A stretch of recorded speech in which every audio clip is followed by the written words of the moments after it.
Alex, how's the body today after the big week? It feels good. I mean, I've done everything to recover and hopped in the ice bath, had a massage, so I'm ready to go. Alexander from 7 News brought on yesterday. I mean, just how much do you have to focus on recovery, and how important is it just in the 24 hours? I mean, how much can you alleviate, the fatigue in the body? It's really important. That's something that I've realised, especially last year, how important the body is and taking care of the body. So, putting a lot of emphasis on the recovery part of things, and just to put myself in the best possible position to perform each time I step out on court. So there's a lot of hours after the match spent on recovery, on treatment, ice bath, massage, and just it's really helped. I mean, the body's feeling good, and I'm ready to go. What about mentally though? Could you refresh mentally? How do you do that? Well, I had pretty much a whole day to just chillax and sit back and reflect on a great week. But I'm playing tomorrow, and the Open starts, and got to come back and do it all again. So I've just got to reset and start again. Alex, you talk about recovery, but by the same token, you've won your first ATP Tour title. What confidence does that give you going into a Grand Slam? It's given me a lot of confidence, and to be able to do it at my home in front of my friends and family, it's always that much more special. So coming in, it's given me a lot of confidence, and hopefully I can just ride that momentum and keep playing some great tennis here in Melbourne. What's a realistic goal for you in the next couple of weeks? Look, I don't know. I don't like to look too far ahead. I like to take things day by day, and now the only thing I can focus on is my first round opponent, and coming in tomorrow and just leaving it all out there and having fun. So if I can just play some good tennis and just fight every point, that's all I can ask of myself. Do you feel like when you step onto the court, I mean, it's not a matter of wondering if you are going to win. You feel like you're going to win every time you step onto court. Do you feel like that's what you're doing, kind of away from maybe the not so bigger tournaments, and now you can take that into a Grand Slam? Well, I think every time you step out on court, you got to believe that you can win, and I've been very proud with my efforts, both physically and mentally. One of the big focuses to improve on was to keep my level throughout the whole week, and day in, day out, week in, week out, and I feel like I've been able to do that. So that's something that's we've put in a lot of hard yards into, and I'm very happy to see it pay off. Alex, the match against Minaur at the US Open, how big was that for you in the way that you came back in that match? Yeah, it was one of those learning experiences. It's probably one of the best tennis matches I've played in a Grand Slam, and it just slipped away. I had my opportunities and didn't manage to finish it off, but then again,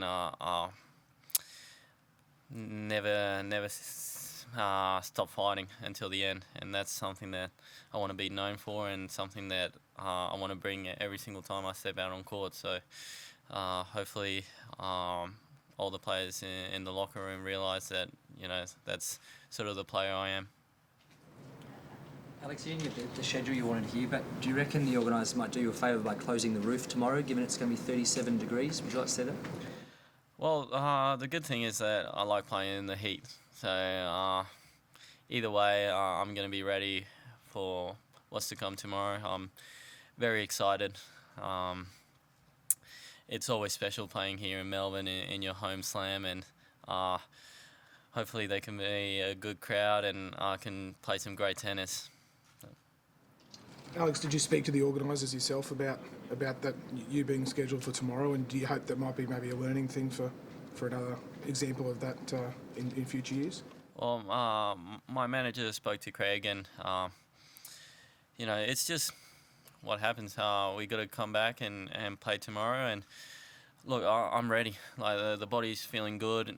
Mentally, I'm ready, and I just can't wait to get out there. I'm excited to play my first round, and hopefully I can play some good tennis. Yes. Coming in as the Aussie number one and coming into this slam, have you had any advice from Aleita or anybody else about what to expect and what you might be dealing with on top of just a tennis tournament, a Grand Slam?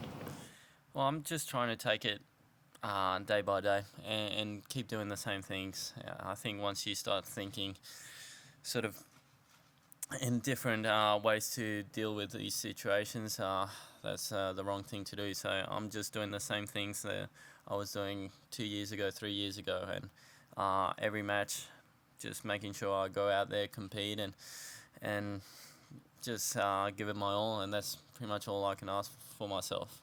If I can put myself in the best possible position to perform each day, then I can go out there and feel good about myself. For today, going in as the number one ranked Australian, have you noticed anything different about the way people react to you around here as you're walking around the courts and streets? Yeah, I mean a little bit, but don't like to focus too much on it. I mean, I'm still the same kid that I was 2 years ago, a year ago, and doing the same old thing. So, I'm just focusing on myself and just trying to keep improving. That's the main part, and keep listening to the team of guys I've got around me, who they have my best interest at heart. So if I can just keep on listening to them and keep working hard, then hopefully the results will show. You mentioned that, I mean, you sort of see yourself as maybe a bit of a kid. Do you feel like you're, when you step on court against a big name player, that you're still sort of a kid versus a man, or do you feel like you can match it with these guys? I mean, you're old enough now, I guess, so you've moved from the junior to the senior, but you still feel like you're making that transition? Yeah, I feel like I'm closing the gap. I've had some tough matches against quality players, and I've been learning from those experiences as well. So, hopefully I can have a lot more matches against these top guys, because that means I'm doing something right and playing some good tennis, and hopefully push them and even try to just sneak a couple wins here and there. You mentioned before, Alex, that you enjoyed playing in the heat. There's a new heat policy this year that we're all going to kind of see how it varies. But tomorrow, if it was on the precipice, would you rather the roof stays open, or don't you mind? Or do you find that an advantage for your game, playing in the afternoon heat? It's an interesting one. I mean, at the end of the day, I'm a strong believer that you just got to adapt to the conditions on that day. Anything can happen, and I think that's one of the things I've really focused on, to be versatile and to be able to adapt to sort of all these different conditions. And I mean, I've always loved playing in the heat. I've grown up playing in the heat, so if it was to stay open, great. If they were to close the roof, great as well. I mean, it's not going to change what I'm going to do. I'm going to go out there, compete, try my hardest, and we'll see what happens. I was going to say, Alex, second time in a year you've caught a private jet down here to Melbourne, I think. Is an ice bath fit on a Learjet or a G5? Or it was a small one, so we had just the team of guys with me, and we got in early this morning, and I mean, it's a pretty good feeling. Something I'm definitely not used to, and well, if I've got to keep on winning matches to get that, then that's a real incentive. So I'm looking forward to it. Thanks, Alex. All right.